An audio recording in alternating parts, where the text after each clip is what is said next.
New wide receivers on board with the Auburn Tigers. Did they upgrade the room? You are now listening to the War Report Podcast Network.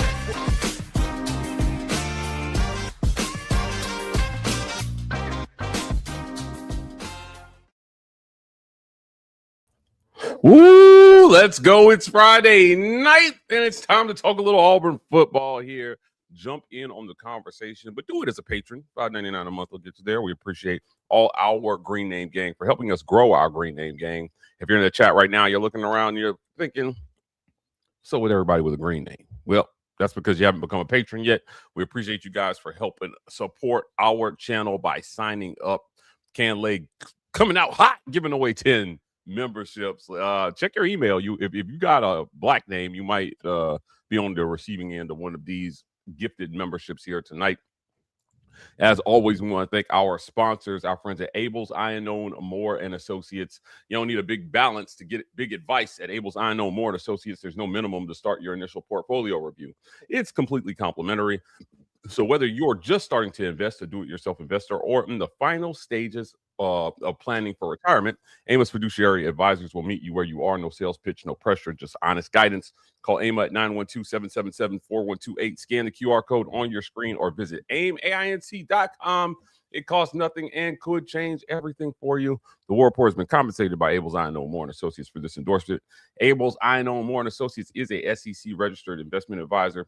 Registration as an investment advisor does not imply a certain level of skill or training. I want to thank our friends at the Vibe Vault. You can find them at 3462 Crosswinds Road, Suite E in Phenix City, Alabama. If you're in the Columbus, Phoenix City area and you're looking to get fresh for the weekend, the Vibe Vault is the place for you. They got beard trims, lineups, fades, all of that, and they do it at a high level there. I can attest to that. That's where I go to get cleaned up. So I'm going to go see them this weekend. You should too. The Vibe Vault, you can find them on Highway 431 right next to the Renfro Supermarket and the Marco's Pizza. Not just barbers, lifestyle consultants. Let's get in here on a Friday night talking a little Auburn football. Yes, there are football games. Well, a football game still being played in collegiate football tonight, but it ain't an Auburn game, so I don't give a darn about that. We're talking about Auburn football because there's still things to talk about over here on a Friday night. Transfer portal things happening for the Tigers. For those that are not aware, Keshaun Singleton has made his official entry into the Auburn upcoming 2026 transfer portal class, coming over from USF, their leading receiver last year. That makes like 400 USF players that have come over to Auburn this season already. But no, definitely a heavy flavor of the South Florida Bulls making their way over here, updating everybody on where we are with this list. This is your transfer portal class as it exists right now. Of course, Byron Brown, Lachlan Hewlett, Jeremiah Koger, Nakai Davenport, Christian Neptune, Jonathan Eccles, Gavin Jenkins, Chaz Nimrod, Fred Gaskins III, Keshaun Singleton, and Corey Pettigrew round out this South Florida crew. In addition, you have Xavier Newsom, Stanton Ramil, Joe Simmons, Cody Sigler, and Hudson Powell, the long snapper from Miami University. Mike, as you're looking at this class now with Singleton added there, how are you feeling?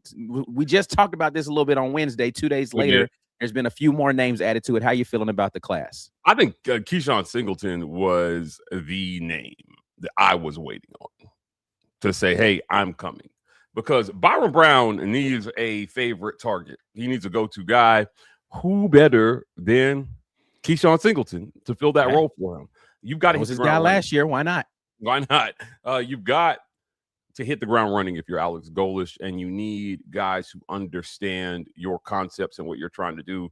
Keshaun Singleton is a guy that, man, let me tell you something. His stock went up in the transfer portal here. As soon as days passed, schools were making runs at Keshaun Singleton. So the fans were, hey, what's going on with Keshaun? Well, I think that they were giving him something to think about here. And ultimately, relationships win, man. Culture wins. And that's what Alex Golesh does. So there was no amount of money, I think, that another school was going to be able to put on the table for Keshaun Singleton that was going to overcome the relationship that exists there with this coach and this kid. So I'm looking forward to seeing it, man. Golish so bullish on his system, man, and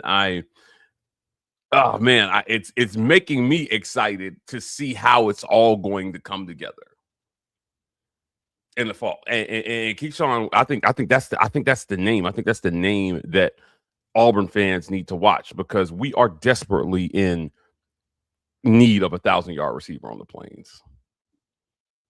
Keandre Lambert-Smith tried to give it to it. We couldn't give him a bowl game, man. If we could have given him a bowl game, he would have done it. Yeah, if they had gotten one more game, he definitely would have. Maybe even one more catch there at some point in time during the season. He would have been able to get there. But Singleton has an opportunity. Last year, looking at the numbers here for Mr. Keshaun Singleton, 6'3", 215 receiver. He went for 878 last year with 50 receptions on 70 targets, 8 touchdowns last year for the South Florida Bulls. Overall, looking at his PFF rating, 74 is his offensive rating, a 75.4 in his reception rating. Let's see how many dropped passes. 4 dropped passes all season. So 4 drops out of 70 targets. Not bad at all. Let's see, his average yards per reception, 17.6 yards per catch out there. So he's got a big play capability. What else is a good metric here for him? He lined up all over the place. He was in slot, wind up wide most of the time. He's typically going to be an outside receiver, but he was out in the slot a little bit for South Florida last year as well. 6 yards after the catch was what he averaged last season. So able to turn the ball upfield and get you some additional yardage. Listen, overall, he is a big body receiver. He's the kind of receiver, if we're being honest, that Hugh Freeze likes. He's in the mold of a Hugh Freeze receiver, 6'3", 215, able to go out there, high point the ball, all the kind of stuff that Hugh Freeze likes to have as his receivers. Keshaun Singleton brings that to you now with his new coach in town. Looking forward to seeing what he's able to do. Yeah, it's crazy. Catch radius. That's all we heard from the previous coach about receivers. And man, if I'm telling you here, I think Byron Brown has a chance to do something special here next year in terms of numbers. I talk with Jason Campbell a lot about, the system that he played in, and the focus on running backs made it hard sometimes for him to put up gaudy numbers, but he could have. And the way Golish's system projects, I think there's an opportunity here for some really gaudy numbers from the receivers and the QBs. So, man, a whole healthy season of Byron Brown to Keshaun Singleton in the SEC, man, could be something special. The question that we posed at the top, did Auburn upgrade the room? Yeah, let's take a look at it. I made a little graphic here looking at last year's wide receiver room. These were all the names, whether they were scholarship, whether they saw the field or not. This is the totality of people that were on the list last year for Auburn and what they were able to produce. You've got Singlton Jr. as the leading receptions guy for Auburn last year with 58 receptions. Cam Coleman with 56. Malcolm Simmons with 39. Perry Thompson, 17. Horatio Fields with 12. You've got 3, 5, 2, none, and 1 touchdowns, respectively, for each of those young men. All of which will no longer be playing for Auburn, which is why I have them highlighted there in white. They are gone. Singleton announced today that he is withdrawing his name from the NFL draft and going into the transfer portal. So rumors have it that he is going to be rejoining his offensive coordinator from Georgia Tech, who is now the offensive coordinator at Florida. So may have an opportunity to see that young man again in the very near future. Outside of that, you had Bryce Cain, Sam Turner, the Smith brothers, Cameron King, who is not highlighted here, but he is in the transfer portal, as well as Iannone Marcus. Both of those guys gone. I don't believe Jake White or Will Upton are returning for Auburn, but they don't. They haven't made any formal announcements, but both of those were walk-on guys anyway. But of the crew that was there last year that has decided they are coming back. Bryce Cain and Sam Turner have said so publicly so far. No word from either Eric or Derek Smith, but I have them still on here in the graphic because they haven't said they're leaving either. But replacing the 5 that we talked about earlier, you've got Singleton, Coger, Neptune, Nimrod, and Pettigrew. Again, just kind of looking at the size and weight comparisons, you've got some guys that are bigger receivers here to replace the big receivers you lost. You lost 3 big guys in Cam Coleman, Perry Thompson, Horatio Fields. You replaced them with Singleton, Coger, Nimrod, and Pettigrew, all over 6 feet. But the latter of those two, the more slim-bodied. And then you've got the smaller guy there in Christian Neptune, who's going to be able to be more of your slot guy. And you get Bryce Cain to fill in there as well. You've been noted as saying, Mike G, you feel like Bryce Cain's going to have a good season this coming year. He will likely get his opportunities looking at this list. But the production, I think, is going to be good for the group that you have coming in. What are you feeling about upgrade or no, or even swap? How are you feeling about the wide receiver rooms here? The crazy part is there's not a lot of production outside of Singleton. I mean, this is not a lot of production that you're replacing. Yeah, it's crazy to say that, right? But you're not replacing a lot of actual production here. Now, there are reasons why these guys didn't produce that I don't think is all on them, for sure. But this is where I do kind of sort of agree with the fans. I was never in the blow it all up camp, ever. Yeah. But in terms of reproducing what they did, like you don't need Cam Coleman to put up the numbers that they put up last year. You don't need Cam Coleman to put up better numbers than the numbers that they put up last year. You can win with the guys coming in. It's time for Auburn to be the whole package. Yeah, I recorded a segment with my guy SEC Mike. We're going to debut it tomorrow morning. But we kind of talked about this. Where is the system going to step in and just be superior? Who is Alex Golesh going to beat up here? With his game plan, with his mind, with his football acumen, and say, I don't care what guys you have on the other side. I'm gonna take Keshaun Singleton. I'm gonna take Bryce Cain. I'm gonna take all these kids. And I'm gonna put together a plan where they're going to look like superstars for 60 minutes of football, and we're gonna beat your ass. I am ready for that brand of football, where it clearly looks like our coach was more prepared than your coach. Our guys were more prepared than your guys. Our guys are hungrier than your guys. Our guys are better conditioned than your guys. Auburn just straight up got their ass whooped by teams last year they had no business. Yeah. And after Baylor, I thought it's on, because that's the Auburn I want to see. The Auburn with a killer instinct. I think that's what Keshaun Singleton gives you. A receiver with a killer instinct. Hungry and still something left to prove. Some of these kids, man, have been told for too long that they're the next coming. And they've forgotten that there's work to do. So you know what? In 2026, give me a hungry group of guys with a chip on their shoulder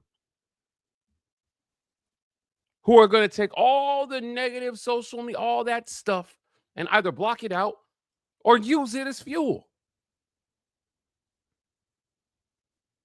This should be fun to watch, man. I know what people are going to say about all the USF guys that are coming over, and I just don't think that matters. Either these guys can play ball or they can't. And it's Goldust's job to make sure that whatever level they were playing on last year, that they're playing on another level this year. Who's to say they can't do it? I think that's the key for these guys is going to be year over year progress because you are stepping up in a level of play.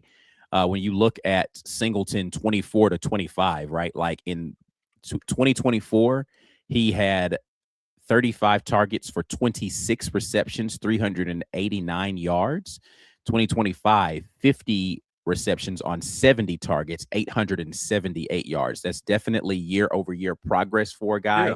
And you're hoping that means that next year in 2026, even though the level of competition is going to improve, you're going to see another jump from him. And you can get to finally, we can stop asking the question, is this going to be the year Auburn has a 1,000-yard receiver? Because I thought for sure one of the last 2 years it was going to happen. Really, any of those 3 years under Hugh Freeze, I was like, oh, they're definitely getting a 1,000-yard receiver. One of these guys is going to do it. And again, got close with Lambert Smith, but not quite. This got to be the year, man. Go air it out, get somebody over 1,000 yards, man, and change the narrative around Auburn and receivers and Auburn and the quarterback. Because right now that narrative is that if you are a talented quarterback or wide receiver, why are you going there? They're going to waste it. They're going to waste your time, your talent. It's not going to happen there if you're talented in those two positions. Yeah, look, last spring, Bryce Cain was highlighted by the last coach as a guy who was making plays, and then going into fall camp saying the same thing, making plays. Please, for the love of everything holy, don't bury Bryce Cain on this roster. He's just way too good. And I get it. It was a stacked room, and there was a hierarchy there, but what did it get you? You said that you want guys who wanted to be here. And a lot of guys walked out the door. A lot of guys in their top 150 rating, like rankings, they walked out the door. Bryce chose to stay. He chose to stick with Auburn. I know he has the talent.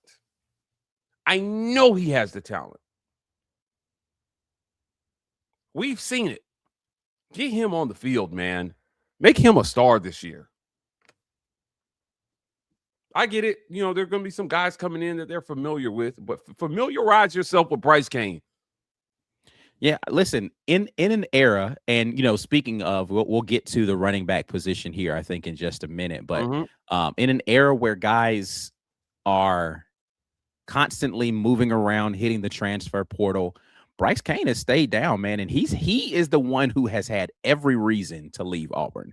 He has not gotten opportunities. He was a part of that highly touted Freeze 4, and he has gotten the least of opportunities of any of them. I think they messed over Perry Thompson a little bit for sure, but Bryce Cain hasn't even had it. Like every year you went and got somebody to get in front of him in that slot position. Like in his freshman season, he was already going to be sitting there behind guys like Jay Fair, and he wasn't really going to get that opportunity. And then you went out and you got Lambert Smith, and you played him in the slot and on the outside, and you got Malcolm out there, and you said, hey, we're just going to put a special spot on the call sheet to make sure Malcolm's going to get opportunity. You went out and did all of those things.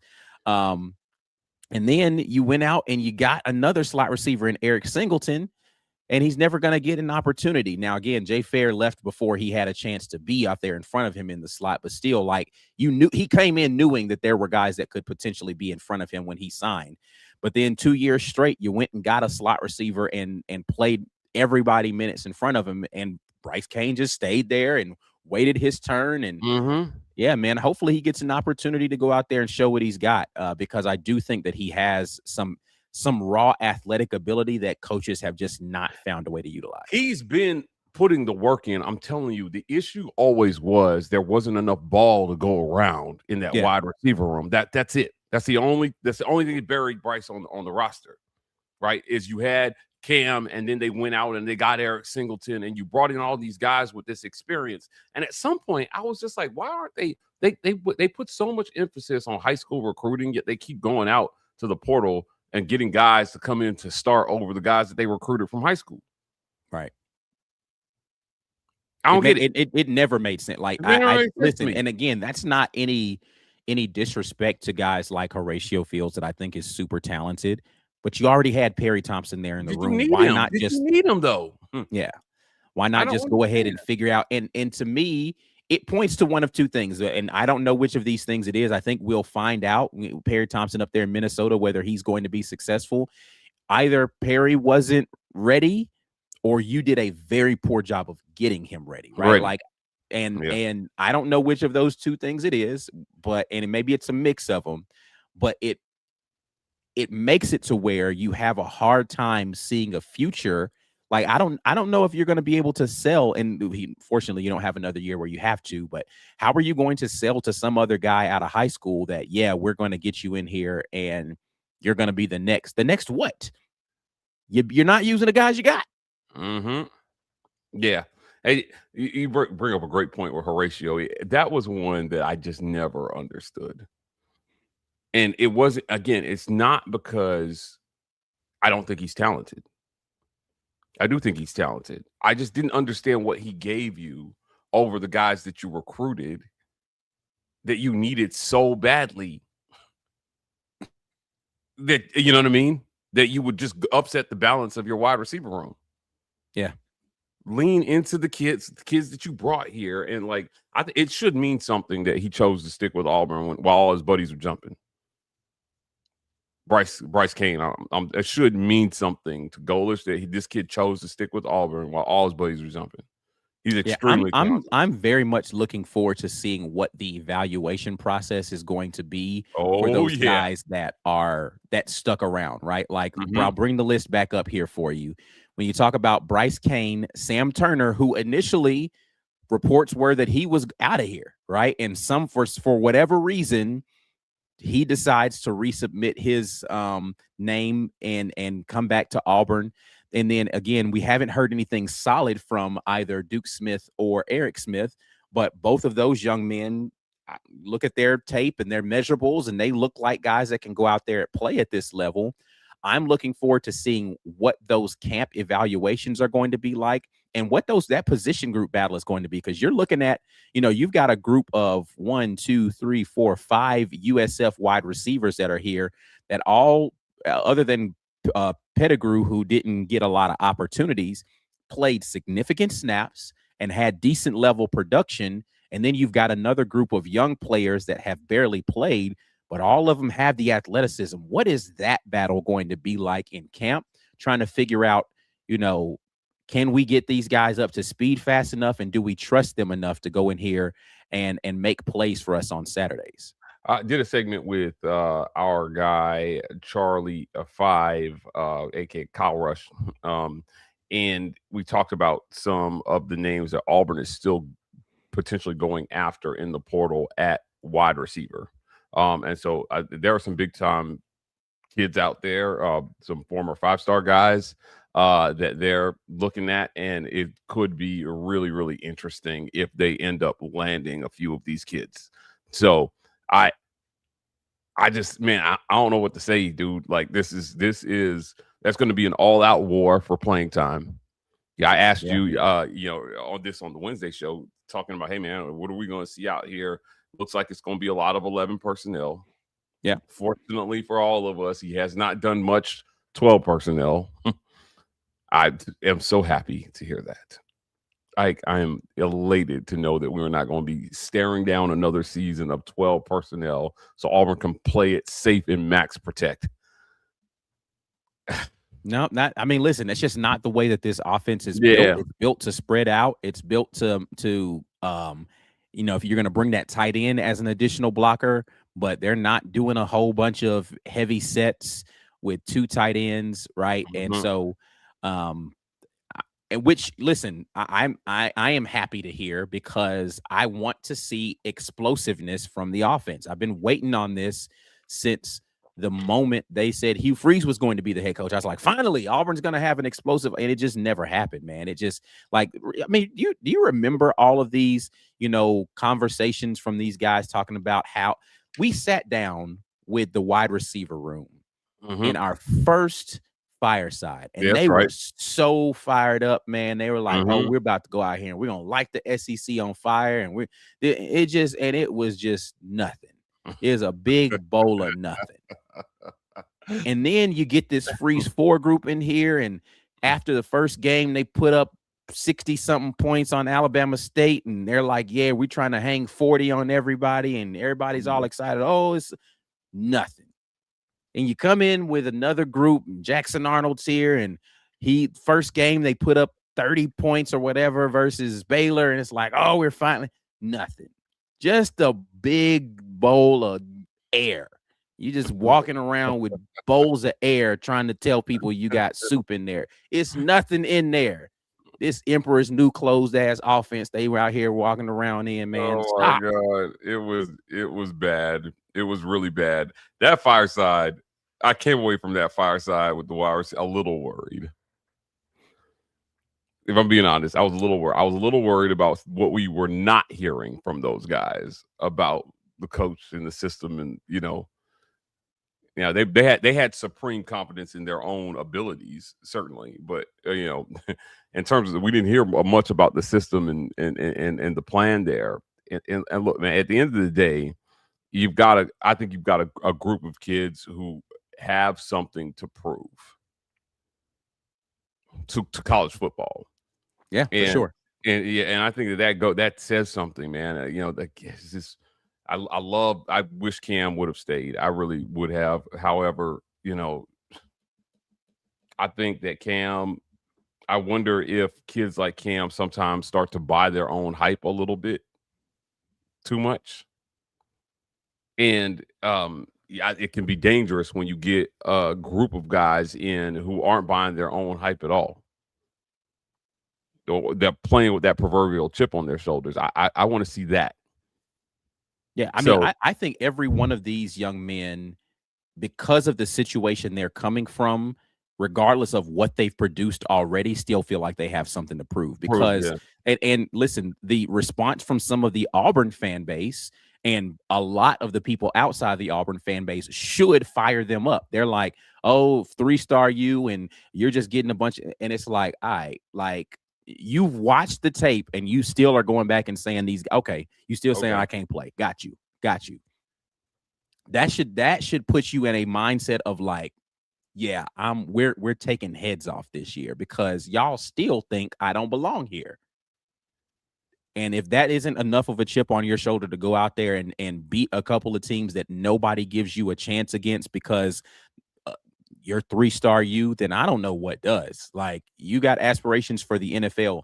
Take every single. That's the one thing I love that I heard about with Xavier Atkins, right? Like, when he came in from LSU, people were looking past him. He took every bit of it personal. Mm-hmm. He took every bit of it personal, and he was like, for everybody who doesn't think I belong at this level, I got something for you this year. And there's a lot of guys who come in with that kind of bravado. Backing it up makes you a different kind of dude. It does. Xavier, I think Xavier had me on his hit list. But boy, let's say eat crow on that one for just not recognizing. Yeah. For just not recognizing the tremendous potential that he turned into, not just potential, but he turned it into real time stats. Xavier Atkins is Auburn's best returning player. Yeah. It's not even close. Like, he is the best returning football player on this football team. And you need more of that. You need more guys with something to prove. And when I say I was on his hit list, it was like, okay, you overlooked me. Now I'm going to show you why you shouldn't have overlooked me. Right. We were giving a lot of attention to DeMarcus Riddick, and rightfully so. Like, DeMarcus is very talented. But Xavier was like, what about me? Right. And boy, man, he went out and just put up a season for the ages. I want more. I hope that attitude infects the rest of that. I hope that whatever attitude he had last year infects the rest of the team. And he was respectful with it too. Respectfully, Mike G, you overlooked me. Yeah. All right. Like, listen, there is not a sweeter crow that I like to eat than that one. You know, if you're gonna Yeah, go I'll out and be gladly first say, team hey, All SEC, you're way better than I thought you were going to be for Auburn. I'm amazing. Go do that again. Go do that again, right? And so, do I need to hate some more? Like, what do we got to do to get more of that from the guys around you? Right. Yeah, and I do think this year too, you know, he's a guy that is, because he's returning with so much I don't, and then nobody's looking past Xavier Atkins next year. Oh, they're gonna be game planning for Xavier What Atkins. is he going to use as that next? I know he's already got the LSU game circled on his calendar, type of thing, right? So he's that motivation comes innately with the fact that this is the school that didn't think I was good enough. All right, I got something to show y'all when we go play, right? But what's that next thing that's going to get that chip for him to be able to go out there and say, man, people still think I'm undersized or da-da-da. Like, I almost want to say something bad about him just so I can give him some bulletin board material. Be like, man, yeah, he did it one year, but can you do it too? I don't know. I don't know. They didn't see you coming last year, so that was why you did it. But, like, can you do it when everybody's looking? Yeah. You know, listen, there's something to be said for that. Playing with a target on your back. Playing when they know you're the guy that they have to stop. That what makes the greats great is that you know what's coming and you still can't stop them. So made Cam Newton so unstoppable. Everybody knew when Cam was running the ball. Do you remember before Auburn played LSU that year? I think it was Lou Holtz was all over TV like, oh, the LSU's gonna put a hat on. He's never going to have been hit. Like, he's gonna get hit versus LSU. Cam went out there and literally drug Patrick Peterson to the end zone for a touchdown. And then Lou, after the game, well, I guess he's for real. Yeah, like we all knew that by LSU. It was only you, Lou, that we were catching up to the fact that he was the real deal. Yep. So I again, this is when we miss in terms of not seeing some of the potential. Like, this is what I love. This is what I love about this group of guys that they're bringing in here is that there'll be the guys that we talk about, and there'll be some guys where, like Xavier, who we aren't talking about enough, and then they emerge as just dudes. That will be a signal to me that Golish's process is working. When the not so obvious stars become stars. So, you know, we're talking about Keshaun a lot, right? But again, Bryce kind of like the forgotten guy down there.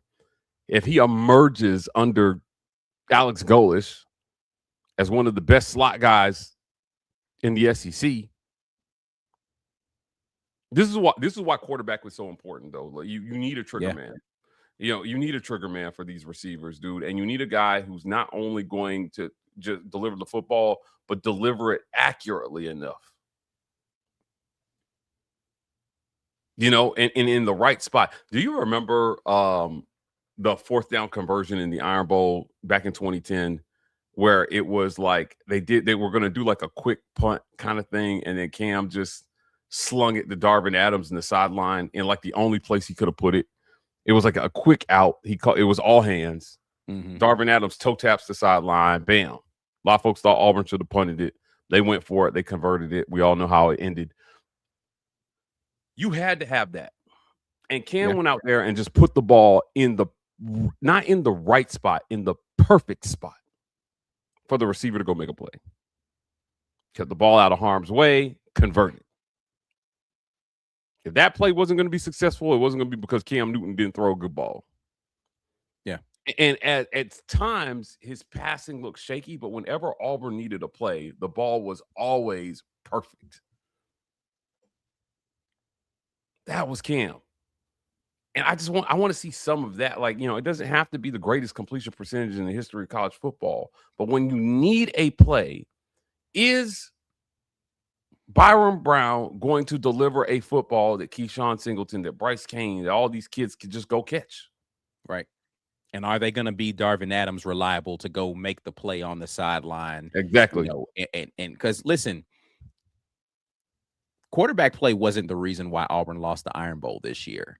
The receivers dropped way too many passes in that game. I'm not going to say the receivers are the reason, but few less drop passes, and you're in a much better scenario as an offense.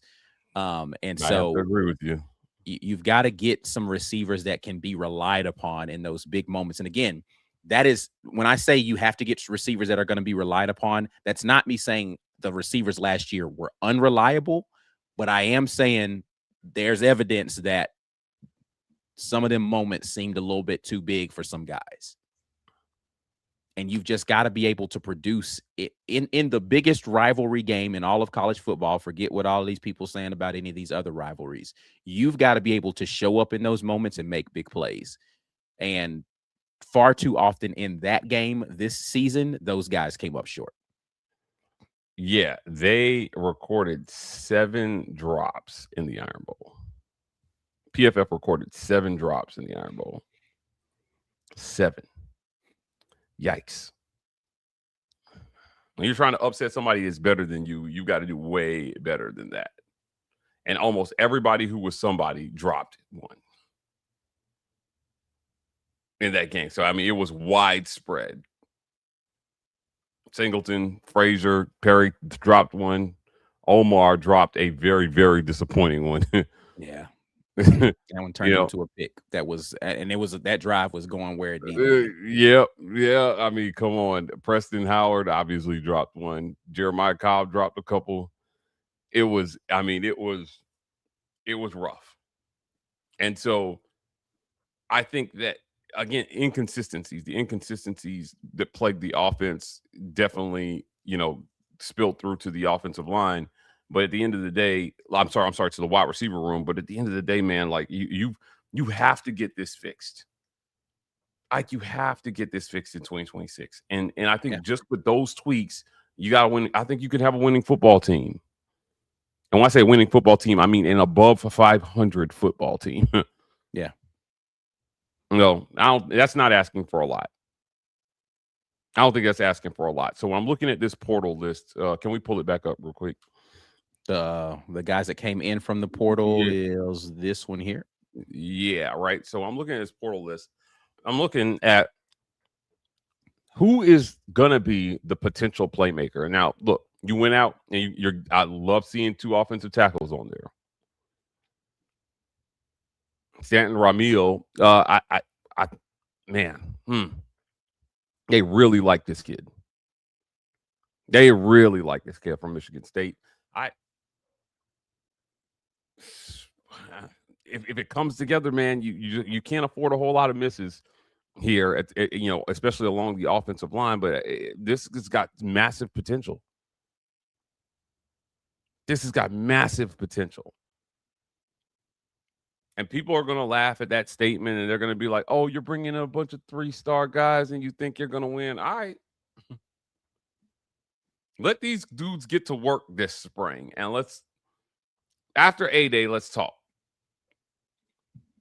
Because I mean, they're not done yet. So I want to see what the full list is going to look like. And again, this is why, and I hope we get an opportunity to hear from the coach in terms of this. This is why, and this is something that you said already, I am looking forward to seeing what the spring is supposed to look like for this team, particularly the A-Day spring game. Like, are we going to get an opportunity to really see guys go out there and play some football on A-Day and see some guys who are competing early in the spring? Because there's a lot of competition out here that needs to be happening.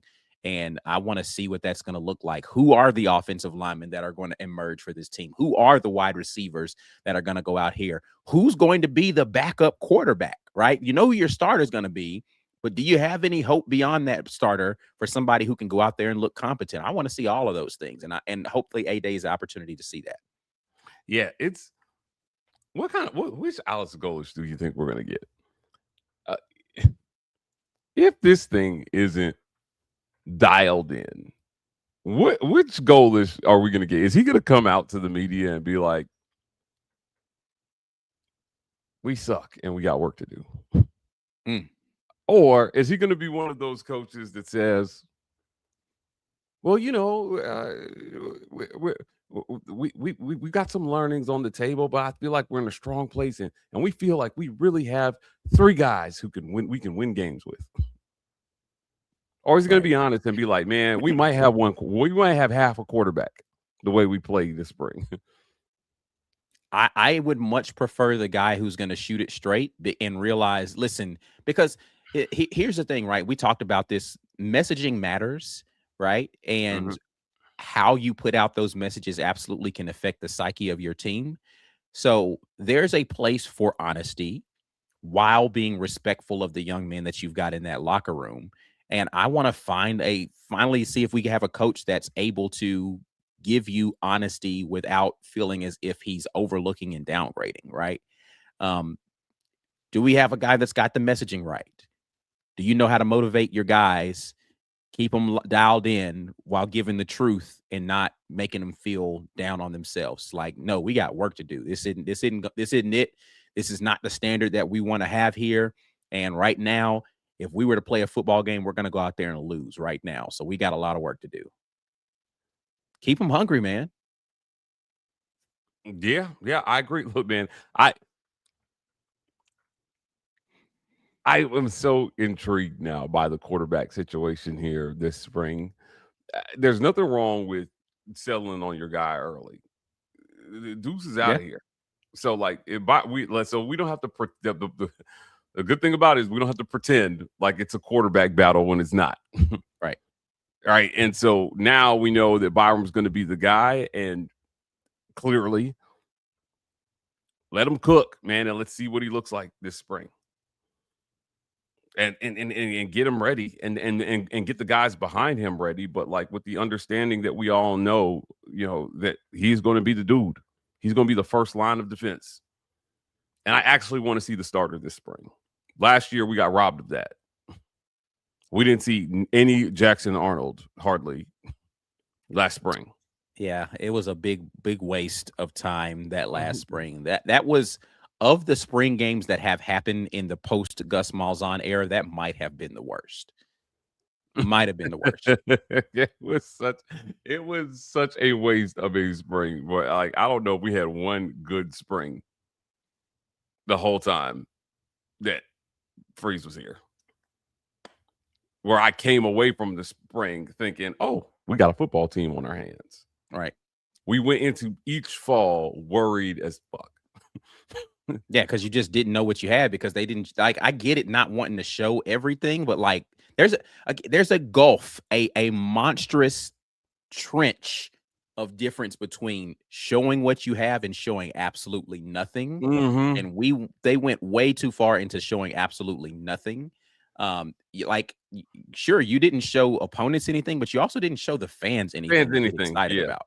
Now, I get why coaches don't like it, but if you are trying to build excitement for your program, the spring is a tool. If you're asking fans to show up game after game again, the spring is a tool, right? To get them season tickets popping. Because I'm telling you, like, Auburn fans have been amazing the last 3 years. Not a lot of fan bases where you could do what we do for a living and actually make anything 3 straight losing seasons. Auburn fans are amazing. Byron was at the basketball game the other night, and he got a chance to see how amazing Auburn fans are. How they show up, how loud they cheer, the environment that they create it's only a few places in college football and college sports where you can go and find those environments across multiple sports. Yeah. So this fan base is, honestly, that have not given you a lot to cheer for in some of those instances, it makes it even more remarkable, right? Because to your point, show me a team that has had 3 straight losing seasons and has the turnout at a football game that Auburn has. These fans are owed something. They're owed something. And we can start with a good spring game. where the talent is on. You don't have to give away the game plan, man, but let us see Keshaun out there Man, making listen, you know great what the game catches plan and is. You've been running the same offense for 6 years, bro. It doesn't yeah. matter. Let the fans see something on A-Day, bro. Yeah, let us see something, right? Let's see. What we want to see is we want to see these guys using their supreme athleticism to make plays. Give us a little taste of that. What is Byron Brown to Keshaun Singleton going to look like? It'd be nice if we could see those dudes play pitch and catch 2 to 3 times in the spring. It would be really nice. You ask a lot of the fans now. You ask them for not only their time and their money to show up to games, but now in the NIL era, you're asking them to subscribe essentially to help crowdfund your athletic program. Give us a good spring game. Make spring great again. I'm telling you, man. I don't want this to be another one of those things where everything is downplayed. No, let's get excited. Let's get something to get excited about. They're going to have to shock a lot of people. The expectations were, I think, have effectively been somewhat lowered by a lot of for a lot of the fans because of what happened in the portal exodus.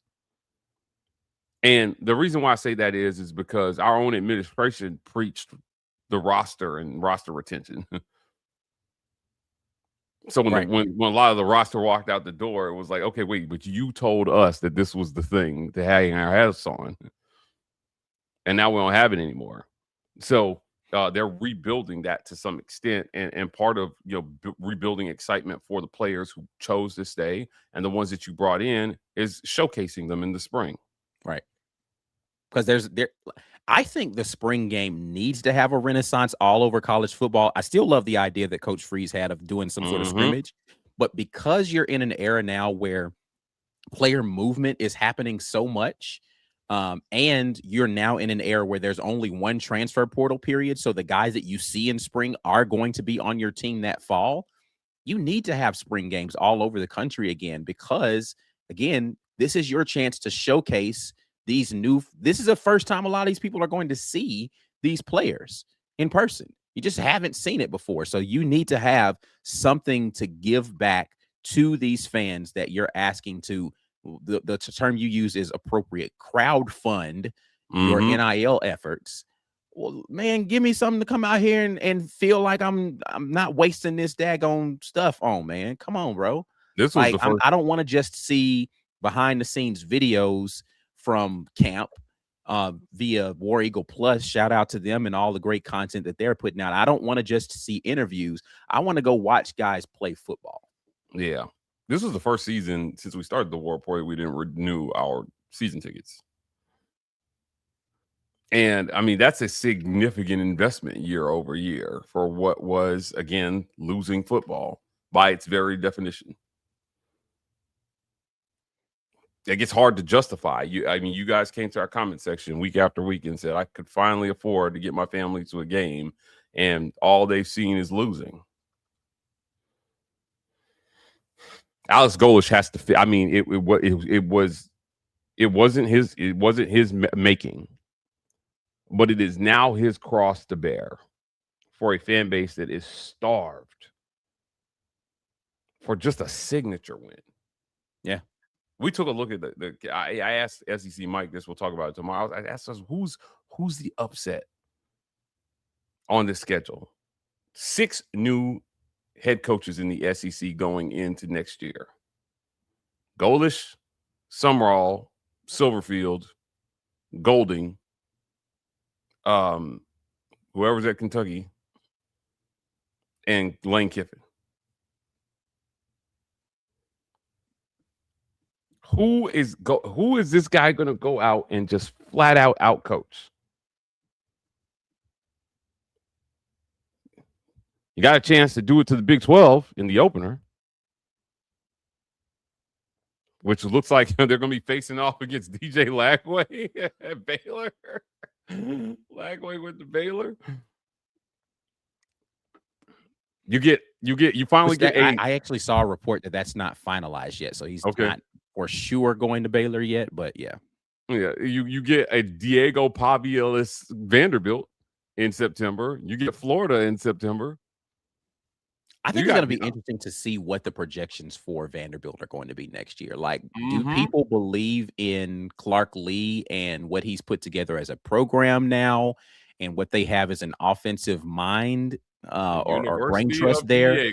Or was it all Diego? Like, I'm very interested to see that when we go down to Tampa this year for SEC Media Days. I am going to be sitting around trying to listen to the people prognosticate about this. I'm very interested to see what people think about that. I am too, man. Look, man, there are so many good storylines that we are going to be taking in. And goalless at Media Days should be fun. Man, Media Days just in general with the personalities that are developing around the SEC is going to be interesting, but I am looking forward to seeing, like, Goalish just kind of seems like I don't know, man. I'm looking forward to seeing his responses to some questions and how much people are going to throw in his direction that he's going to be just frank and honest about with his responses, just the way in which he approaches that. I'm very interested to see that. Yeah. And I'm interested to see what players he takes with him. Like, you feel like this is a conversation I'm sure. Yeah, you have to take your star quarterback, but I am interested to see, like, I feel like Xavier Atkins maybe is a guy that's supposed to go, but who's going to be that third player that people want to hear from, is going to have the right demeanor up there in front of them, because this is a much bigger stage than if you were a USF guy before now. You've not been on this kind of media stage that the SEC Media Days will provide. I think it's got to be Cobb. I feel like it should be too. We need to talk about Jeremiah Cobb here. Let's do that. Matter of fact, let's take a little quick break. Let's talk about the running back room and Jeremiah Cobb, who has announced he is returning via social media. You guys are watching this right here, Friday Night Live. If you are over on any of the other social media channels not named YouTube, you should join us on YouTube. Live poll right now in the live chat on YouTube asking, did Auburn get better at wide receiver? Out of 149 responses thus far, 66% say yes. Auburn upgraded their wide receiver room. So definitely would love to see some more of you guys weigh in on this over here on YouTube. So come on over here. If you are on YouTube, go ahead and like the video. You are watching us Friday Night Live. We'll be right back after a quick word from our sponsors. This edition of the War Report is brought to you by our generous sponsors. Golden's Cast Iron. Whether you work out, grill out, or chill out, you deserve the best life possible, and Golden's Cast Iron is here to provide the tools to help you do it. Check them out at goldenscastiron.com. The Rage Room. The Rage Room is a place where anger and stress find their ultimate release. Set up a session today at one of the 2 great locations in Opelika or Birmingham by visiting opelikaRageRoom.com or BirminghamRageRoom.com. Sign up as a patron. $5.99 a month will get you there. We appreciate all of our Green Name gang for helping support the work that we're doing here financially by signing up. Lots of film reviews, some stuff we tuck behind the paywall for you guys. Please help us stay financially viable this off season by signing up for a patron membership. We appreciate you guys for doing that. I want to thank our friends at Sky Tobacco and Vape. If you've ever run out of vape juice and thought, well, I'm just out of luck, well, Sky Tobacco and Vape has you covered all over Columbus and Phenix City. So whether you're headed up Airport Thruway, cruising down the bypass, or just strolling along Victory Drive or making road, Sky Tobacco and Vape is probably right around the corner from where you're at. Vape's tobacco and deals so good you'll swear they misprinted the price tags. Sky Tobacco and Vape, no judgment if you walk in at 10 p.m. wearing your pajama pants. I want to thank our friends at the Rogue Shop. Visit rogueshop.com. Use code reporter. Get 15% off your Rogue Shop order. Pain, sleep, stress, anxiety, whatever ails you in life, the Rogue Shop potentially has something that has you covered. And I want to thank our friends at Abel's, Iannone, Moore, and Associates. You don't need a big balance to get big advice at Abel's, Iannone, Moore, and Associates. There's no minimum to start your initial portfolio review.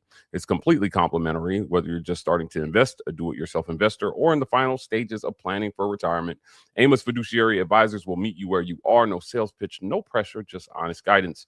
Call AIMA at 912-777-4128. Scan the QR code on your screen or visit AIMAINC.com Auburn.com. It costs nothing and could change everything. The War Report has been compensated by Abels Iannone Moore and Associates for this endorsement. Abels Iannone Moore and Associates is a SEC registered investment advisor. Registration as an investment advisor does not imply a certain level of skill or training. Look, guys, do us a favor. Subscribe on podcast, every single podcast platform. We are there with the Auburn Express, Uptempo, College Loop, Just a Sec, and the War Report Gaming Channel, bringing you guys lots of great audio-only content. Subscribe, leave us a review, turn on automatic downloads to help us continue to climb the podcast charts. Yep. Appreciate everybody who is in here with us on a Friday night talking a little Auburn football. Let's get over here and grab some comments before we talk about Jeremiah Cobb here. Started, of course, with super chat from Gigid 100, I guess is how you pronounce it. I don't know. You guys have an O-line chart. I don't have an offensive line chart as of yet. Still waiting for more of those guys to get signed up before we do that. But we can talk offensive line for certain as that picture starts to shape up. Looking forward to seeing what they do in that offensive line room. Tyler Johnson announced he was hitting the transfer portal today, right after Auburn signed another offensive tackle. He was like, that's enough for that for me. So I don't know, man. I thought Tyler Johnson was going to have an opportunity to be factoring in for that starting spot there for Auburn, but maybe he just didn't feel very good after seeing that signing. I don't know. Canlay says it's hard to say if this is an upgrade or an even swap in the wide receiver room. Our stats last season we didn't put points on the board, just got to see the results on the field and the new scoreboard. So yeah, I mean, I think that's fair to say it's too early to know. But I do think that there is, I don't know, man. I don't look at production as a thing that you can say we don't know about. We've seen these guys produce, maybe not at this level, but I think that it's not one of those things where physically you can look at him and say, I don't know if that guy can run in the SEC. I don't know if that guy is strong enough to be able to deal with SEC press corners. I don't know if these guys can play football. If it's an even swap, that's a win. I would agree with that because I think you upgraded at quarterback. Right. And you upgraded the system in general. And so it's the even swap, you win. Yeah. You won, right? If you didn't lose anything, you won. Because we're assuming that the coaching is going to be better. We're assuming that the game planning is going to be better. We're assuming that the play calling is going to be better. So you didn't get worse. In this case, you got better. NH jumps in and says, I feel we just had Coleman and Singleton. We just had Coleman and Singleton last year.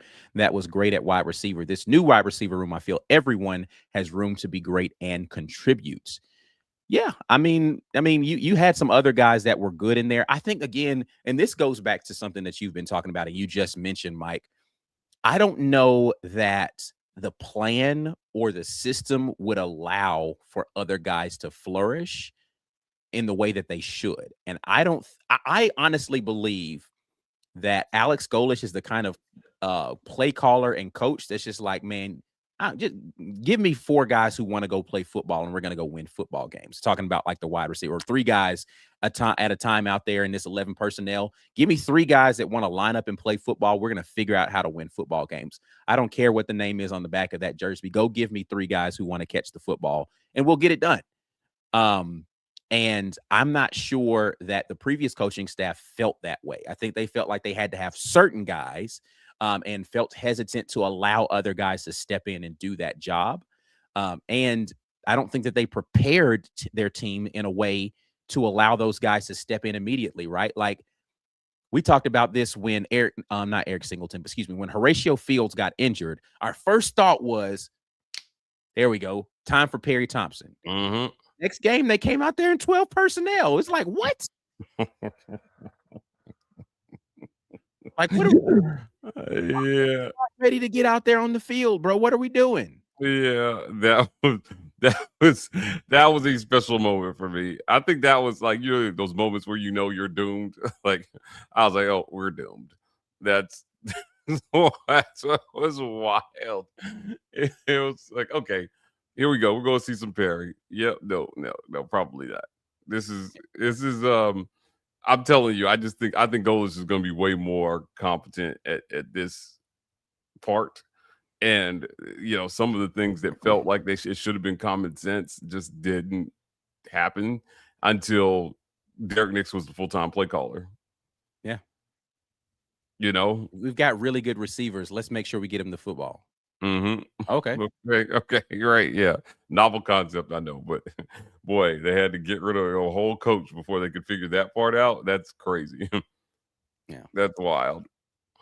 NH jumps back in. 3 of those drops in the Iron Bowl were in scoring territory too. Mm-hmm. Yeah, I mean the drops and the Cam Coleman fumble were like, you never want that stuff to happen. The Mapson drop, the Cam Coleman fumble, it was like at the absolute worst time it could have been for the momentum that Auburn was starting to grab. Mm-hmm. It's just like, yo, what is this crap here? Like the minute you're just like, oh, they got something cooking, somebody walked in the kitchen and kicked the daggone pot off the stove and was like, F your cooking. And it was like, whoa, what? Why? Yeah, the Coleman fumble was the timing of that was really, really tough. Yeah. And for that to be the last memory you will have of Cam Coleman as an Auburn Tiger that's rough. That's rough. Yeah, that's rough. Those guys had a chance to take Alabama in their last game and make a bowl game, and it's just the way it happened. It was again. I think it's more symptomatic of the wider spread problem that the team had. But boy, man, if you can just if you can create those same opportunities, but fix those moments, you're going to win. You're going to get that signature win here this year. You're going to get that signature win. Any win in October, so we're clear, would be a signature win for Alex Golesh. Tennessee, Ole Miss, LSU, Georgia, win any of those games, and all of them but LSU are on the road. Signature win. Go beat somebody nobody expects you to beat, right? And take these kids and go do it.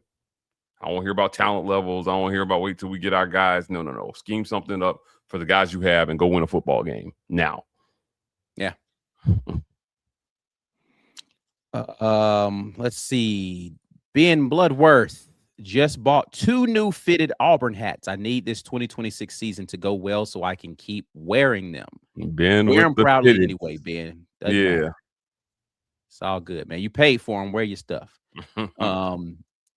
Charles jumps in and says, I think offensive is going to be fun to watch. The offense is going to be fun to watch. Spreading everybody out. Defense is going to have a hard time stopping.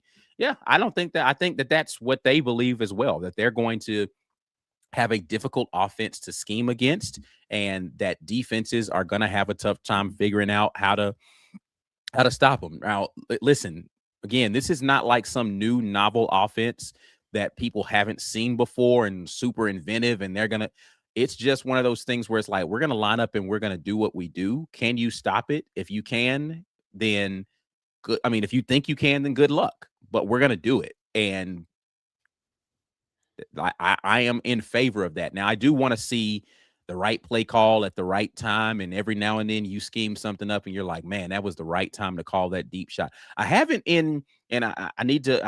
finished doing it for Green Name Gang. If you haven't seen already, I did do a Byron Brown film review, part 1 of him in the Boise game last year. I still have 3 more games of footage for us to look at together.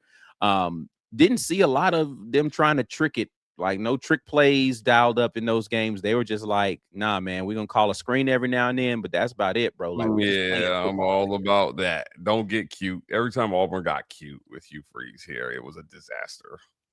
Every single time.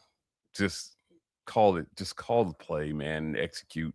They couldn't execute basic football concepts, and then you want to go out there and you want to have Jarquez throw a 40-yard touchdown pass. Like, come on, man. Like, what are we doing? This was so disappointing on so many levels. I think it's going to be a lot better this year. Competency, man. It sounds like we're beating down on the last coaches, because we are a little. This thing is so I disappointing. mean, did he not earn it though a little bit? Like, Yeah, I mean, he earned you it. worked really hard to get this criticism, so I might as well reward you with it. Yeah, for the resources that were available to him, the alignment that he had, as much as his AD stuck up for him, like, you know, the players that he had the resources to go get, man, he earned it, every bit of it. And you know what will help us turn the page? A good spring, a spring where we get to see why it's time to turn the page. Yeah. Auburn fans are hurt, man. Like, when I tell you in our comment section, like, these dudes are hurt. They are hurting from what has happened here the last 3 years. And we talked about this Wednesday, but I just want to highlight this again, man. There was a comment in our comment section that essentially said something to the effect of, you think that they haven't had a winning season, you think that the standard should be 8 games. That's crazy. I'm like, it's not, though. No, they haven't won 8 in a while, but they've had enough talent to win 8. You know? And so, yes, I do think the standard should be 8. And I don't think that that's putting unrealistic expectations on Golish. I think that he would say, yeah, man, we should go out and we should get more than that. We should win every game that we're in right now. I mean, I don't understand lowering the expectation to 6 wins. Right. Regardless of what happened last season, this is a new year. These are new players. This is a new coach. That means that the standard is anew as well. But again, that standard should be a program standard. So everybody who steps into that uniform and steps in as that coach should have that standard. Agreed. Member chat here from Tennessee King, who says, we have the right coach with the right mindset for this NIL era of football, and I can't wait to see how bright our future is going to be. War Damn Eagle. There's some optimism for you. A little bit of sunshine there from our guy Tennessee King. Thanks so much for that, chat. Listen, I'm hoping you're right. And again, we're going to find out very soon if he's got the right guys. Speaking of the right guys, hold on, wait. I before we do that, I'm pretty sure Cameron King is going to Georgia Southern. Is going where? Georgia Southern. I think he's committing to Georgia Southern. Cameron King? Yeah. The wide receiver? Okay. Pretty sure he's going to Georgia Southern. Good for him. Glad he found a place to play football next year. Gig stuck in a snuck in a super chat here. Last 3 years bad, 5 straight 7 lost seasons. Yikes, man. It hurts to say it. Yeah, getting to bowl games, losing. It's been rocky, and there's a lot of stuff that needs to happen to right the ship. But where I was going with is the running back room. They need to have the right stuff in there, and you got your recommitment from your starting running back, or he didn't start the season as starting running back, but he did finish that as such. Jeremiah Cobb posted via his Instagram story earlier that he's running it back for this next year. Running back room is going to be very different from next year, but you've still got guys like Jeremiah Cobb in there. Currently has not announced he's not coming back. You've got Alvin Henderson in there. Omar Mabson has not said anything, so I'm going to assume until he says otherwise, he will be returning next season as well. And then you've got the transfer in Nakai Davenport, the running back from USF. So that's 4 guys in that running back room right now, one of which has experience in this offense.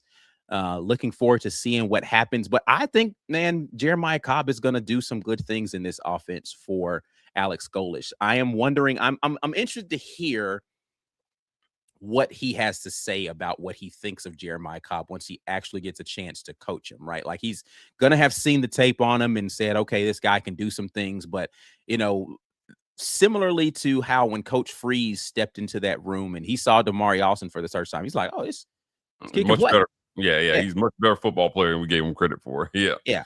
I don't know that they're going to say that of Cobb because you've got more production on the field than you would have seen from Damari when he first got in there. But I am interested to hear what they feel about him going into this season. Yeah, I think it's a little bit of the same. I mean, he also said, Free said of Jarquez before he even coached a single practice. He said he's already the best back I've ever coached. I wonder if this will be the best back that Golish ever coached. Is Jeremiah Cobb the best back already that he will ever? I mean, look, he should have been 1,000-yard rusher last year. I think we agree. Like, it wasn't on him that he didn't get to 1,000 yards here, and he split time early with Damari. He didn't start the season as a starter. But yeah, I think this might be the best back he ever coached.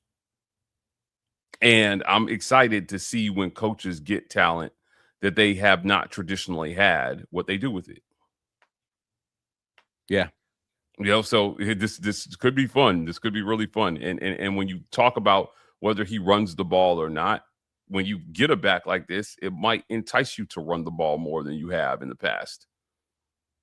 Because you've got that some guys who listen, I watched some tough yards out there from these running backs, and he does use his running backs in the screen game. So you've got that from Jeremiah Cobb as well. But yeah, I think, like you said, when you've got a guy, and this is something I don't know that Coach Freeze ever really fully wrapped his mind around the proper way. When you've got a running back that's better than any running back you've ever coached, get him the football more often than you've ever gotten any of your previous running backs. Mm-hmm. Like, I don't think that that's rocket science either. Agreed. Like, Jeremiah Cobb returning is a huge lift for this squad. So, there were a couple of guys, man, that will be holdovers from the last staff that will be talent mainstays for Alex Golish. Jeremiah Cobb, Xavier Atkins, these guys are really, really, really good football players. And, don't be shocked if the most productive guys on the team are Freeze holdovers. Similarly to when Freeze got here, again, some of the most productive guys on the team were Harsin holdovers. Yeah. Listen, most of those guys, they've been through this SEC thing already. Like, they know what it is to have to produce at this level. And so it's going to be now on offense. Cobb's going to be the only person that is going to be there that would even have that opportunity, because there's not another skill player that is a Freeze holdover that will be in that room that actually had some production the year before. So we're going to see how it goes with those guys. But I'm looking forward to it. Jeremiah Cobb coming back for another year on the Plains, out there being productive, doing his thing. I don't see any other supers out here. JJ Brand did have one chat asking, true or false, we will get a transfer from one of the college football playoff Final Four. Oh, interesting.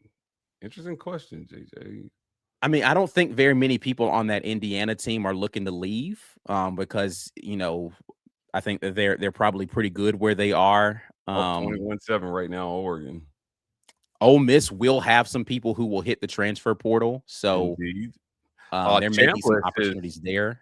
He got his eligibility request was denied, I read.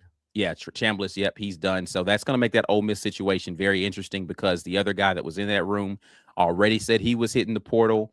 And, there's a lot of smoke out there for Deuce Knight going to Ole Miss, potentially to go back home to Mississippi.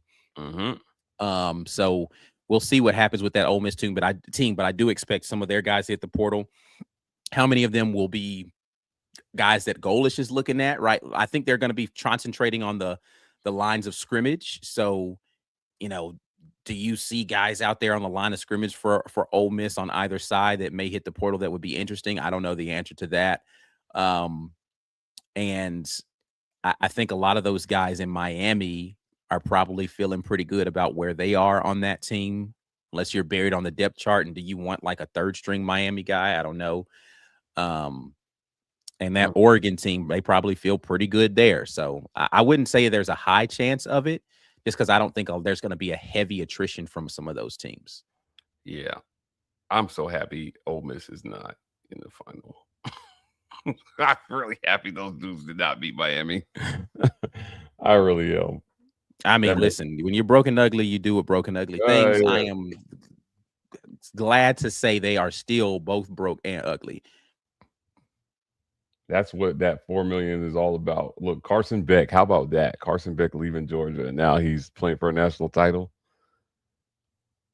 Crazy. Come on, man. Auburn's got to get in this thing, man. Auburn, Goalish, please deliver a playoff appearance. There's 12 teams can get in now. 12. Auburn can be one of 12 under Goalish. I'm telling you right now. I would. It's got to happen, Ike. It's got to happen at some point. Auburn played in the last BCS national title game and has not made a playoff since the inception of the playoffs. What? Yep. Finding ways to drag yourself back down into the cellar of the SEC has been an effort here recently for the Auburn Tigers. Hopefully they move in the opposite direction. Stephen Schelling, could be Stefan, says, keep up the great work, guys. Love the daily content, War Damn Eagle. We will definitely go out here and try to get y'all this content popping. So, yeah, we still got much more content. Mike's already got some content ready for you guys tomorrow. We'll be doing some basketball content tomorrow. Auburn basketball has their next challenge versus Arkansas tomorrow at home in Neville Arena. So we'll be doing some Green Name Game watch-along stuff with that tomorrow. So make sure that y'all are tuned in. Y'all get to see me react in whatever way they force me to react to this game tomorrow. We'll see what happens there. Any final thoughts before we get out of here today, Mike Gito? Look, man, I think it's starting to come together, right? Like, I just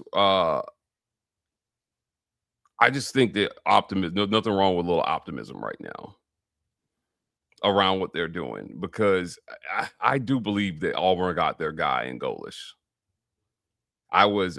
Someone pointed out in our comment section that I was very skeptical of the Freeze hire when he got hired, and, got called woke and all kind of names for just saying, yeah, I'm not sure if this is the guy that we could have done better. Strictly professionally speaking, I thought Auburn could have done better. And it felt like they just ended up with Freeze. Was not buying Cohen saying, oh, he was always the number one guy on the list. Okay, John, love you, man, but no, I'm not buying that. And I don't even think Goalish was the number one guy on the list, but I think that they got the right guy. The guy they ended up with it could end up being a blessing. So this man, discipline, a process-driven program. This is what Goalish repeatedly talks about. Having a process-driven program. We heard Nick Saban talk about the process. These coaches who understand the process are in the playoffs right now. Dan Lanning, Kirk Cignetti, Mario Cristobal. These guys understand what it takes to get there, I'm telling you. And if Auburn has a guy who understands that part, I wouldn't worry so much about the 3 stars everybody's so worried about right now. The recruiting will fix itself once he has proof of concept. I believe that, because the money is there. But they need to be able to go after the guys that they truly want to throw $1 million at. Ike. And I don't think they wanted to spend money the way the last staff spent money. Right. And there's a difference between not wanting to spend money and not wanting to spend it in the same way, because they have no problem spending it. They just want to spread it around a little bit more to some other places. Yeah. And on the kids that they think are worth, one of the biggest rev share deals in all of college football. Once he gets to those guys, once he starts spending his money on those guys, that's when I think we see what Alex Goalish at Auburn is going to be, truly. This first year, I expect wins. I do expect wins. Now, am I expecting college football playoff? No. Do I expect something bordering on that? Maybe. Listen, man, I'm firm in where I expect them to be, and again, that has nothing to do with anything other than this is what this program should expect. And you allowed guys to walk out of the door for whatever reason to reset that culture. That does not reset the expectation. Yeah, agreed. So let's get through this portal closes in a week. So, in a week, we're going to do another live as the portal closes and talk about what this portal class ended up being, and then see what Auburn football is going to be in 2026. Absolutely. One last chat here from James Barnett, who says, for the guys that think you can't win with a bunch of 3 stars, should watch Indiana on both sides of the ball. Just saying. Yeah, I mean, Indiana is going to be held up as the gold standard of you don't have to have 5 stars to win. And I think that example has been proven over and over again throughout collegiate football that you can beat. Listen, that Vanderbilt team that was very close to the college football playoff this year is not a team full of 5 stars. You had that TCU team. They got dog walking the national championship, but they still made it there with a team that's not full of 5 stars, right? Like, there are examples over and over again.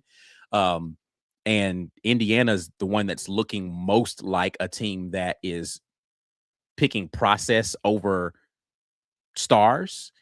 And maybe it resets the landscape of collegiate football where administrators stop saying, or because it's gotten to a place of lunacy right now where people are throwing money all over the place. And maybe they stop saying, listen, man, we're not going to pay you a bunch of money to come in here and not produce. So show me where you're going to actually be able to do this on the field. And then we can talk about giving you a raise next year. But this year, we're not giving you a bunch of money because some high school rating program said you were the best, blah, blah, blah, to walk around the college campus the day one that you walked in here. That's not, that doesn't fly anymore.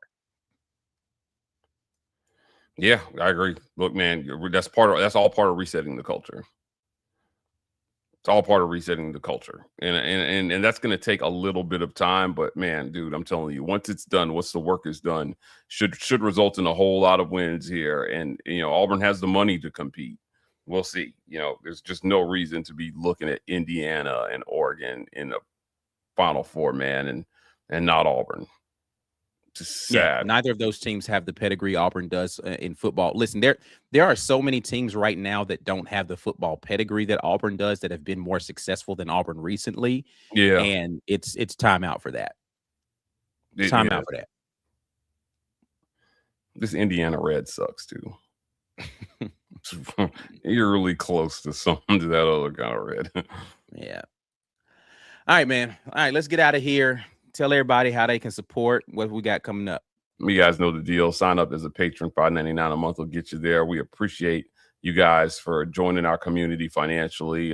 Really, really, really helps us out here this off season to stay financially viable. We're working hard for you guys. You can help keep that content rolling by signing up as a patron membership. Going to speed through some sponsors here. I want to thank the Vibe Vault. You can find them at 3462 Crosswinds Road, Suite E in Phenix City, Alabama.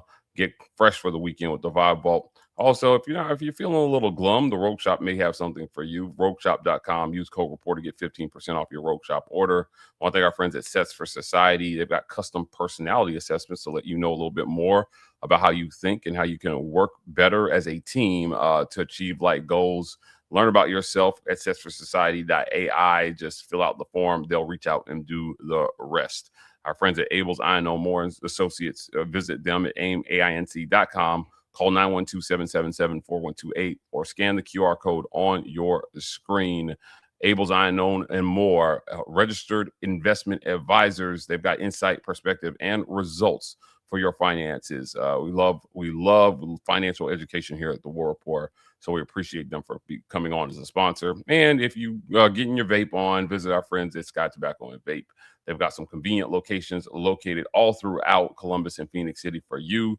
And they are they're everywhere. I'm sorry, I got distracted by Indiana just throwing a bomb for a touchdown, 28-7. They are rolling the Ducks. The duck is a stupid animal anyway. But Scott Tobacco and Vape, we appreciate them for sponsoring this segment. Appreciate all of you for jumping in here with us. Please make sure that you share the content with somebody out there. Before you get out of here, hit that like button and subscribe to the channel if you haven't done that already. You can follow us on social media at The War Report X and Instagram. TW Report is the TikTok. Tomorrow, back at you with more Auburn Express content, more Auburn basketball content from the Lobtown Auburn versus Arkansas. That's it. We're out of here until the next time. And as always, War Eagle.